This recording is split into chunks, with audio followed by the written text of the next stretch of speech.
So welcome along to the Kia Soul. It's a 2017 model. It's been our chariot of choice. Well, not really choice, was it? No. We probably wouldn't have chosen it, to be honest. But it is our weapon. It has been our weapon for the last 2 weeks.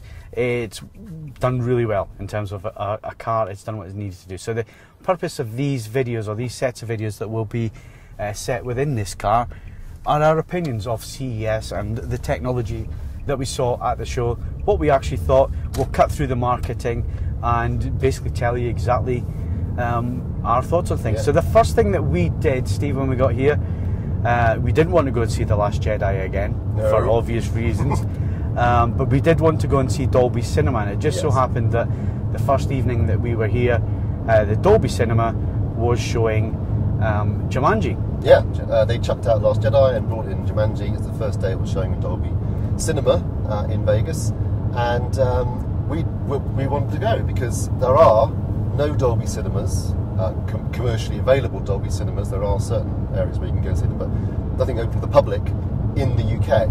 So we wanted to go and see a Dolby Cinema, see what it was all about, and so we went. We went to go and see Jumanji, Welcome to the Jungle, and the first thing you do, isn't it? You walk down a corridor. So it's very much an event cinema, isn't it? You walk down this sort of illuminated corridor and into the cinema. I'm pretty sure this was an old IMAX cinema, judging by the ratio of the screen. Yes, well, we did ask Dolby that question as well. Was it supposed to be an IMAX ratio screen? And they shrugged their shoulders and weren't sure exactly what was installed at the MC in Vegas. We suspect, because there was an IMAX screen next door, we suspect it used to be 2 IMAX screens, and one of them was changed into a Dolby Cinema. Yeah, so it was an unusual ratio, not what I was expecting from my previous experience with Dolby Cinema that I've seen at Dolby's own facilities. But the cinema itself, when you go inside, everything is blacked out. It's all black inside, which is nice to see in a cinema, and actually surprisingly rare. This is a requirement of Dolby Cinema. And the seats, my God. Yeah, I thought, because we'd only been here a day, still jet lagged, and I was thinking, I'm going to fall asleep here. Best cinema seats ever. Yeah, absolutely. It's really, really comfortable. You can recline them. You can get them to the right, just the right level for you. Yeah, absolutely fantastic. So that was a big plus. Of course, what we couldn't do was take cameras in there and take footage, because yeah. So as you said, Phil, we were a little bit jet lagged. So I was slightly concerned that these really comfy seats were going to cause us to fall asleep. Luckily, Jumanji was a hugely entertaining movie in and of itself, so that kept us awake. Now, so Dolby Cinema, what does that involve? 2 key things: Dolby Vision and Dolby Atmos. Yeah. So starting with Dolby Vision, when we walked in, they were obviously using a different projector, and it looked absolutely appalling, didn't it? It did. I was worried. And I was thinking, wow, that looks rubbish. Then, of course, instantly, once they switched over to the Dolby Vision projector, the difference was immediate. Yeah. The film is 2K DI, and it was quite obviously so on a screen that large. Yeah. Interesting, that was to note. In terms of the dynamic range, I don't know if it was massively different from It was definitely brighter from. I mean, obviously, I can only go with the Odeon cinemas that I go to in the UK, which is the Metro Centre. They are really, really good screens. They're really well set up. They're well equipped. I would say it was a fractionally brighter. Yeah. I noticed the colour a bit more. I noticed that there wasn't as much in the way of tonality with the colours. There wasn't any jumps, which sometimes you do see on a digital projector. Wasn't any posterisation there or anything like that, any artefacts like that. Black levels were really, really good. Yes. For a projector, for a cinema projector, probably the best blacks I've seen on a cinema projector. Great shadow details as well, because there were some really quite dark scenes in there. Stood up well. I've got to say, one of the better projected images that I have seen.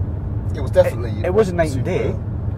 It wasn't night and day in terms of, it wasn't the type of performance that you would see from a TV or an OLED. It's not that type of HDR performance, but definitely brighter, definitely highlights there.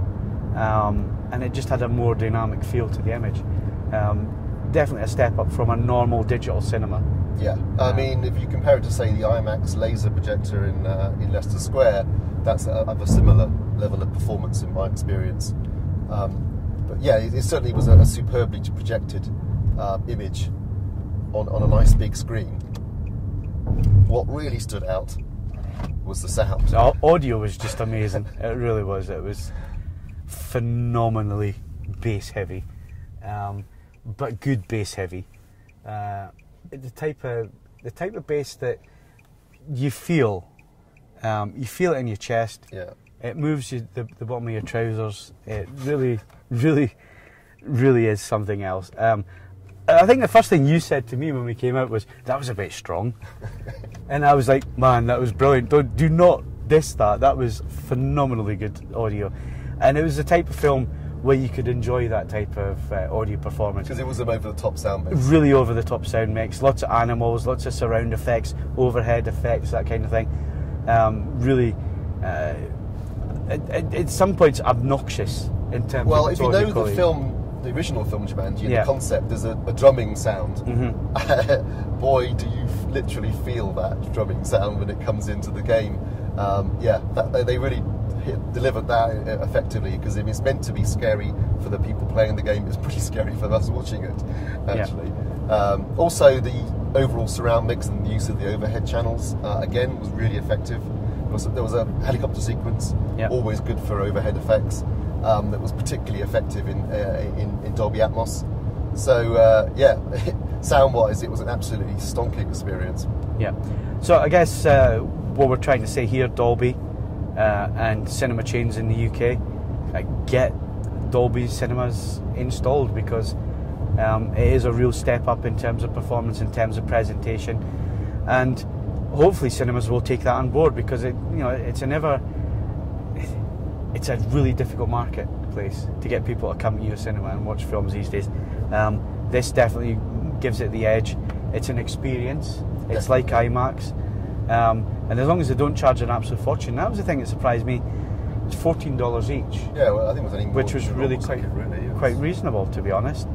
So Dolby Cinema is an improvement over normal digital cinemas, and definitely something that I would look out for if it came to the UK. I would probably go to the Dolby version of the presentation than anything else. Yeah, it gets Steve and Phil's 2 thumbs up. I put my thumbs up, but I've got to keep my hands on the wheels. On the wheel. Right, so if you liked the video, then please subscribe, and look out for more of these videos with our opinions from CES 2018 on our YouTube page and on avforums.com. Thanks for watching.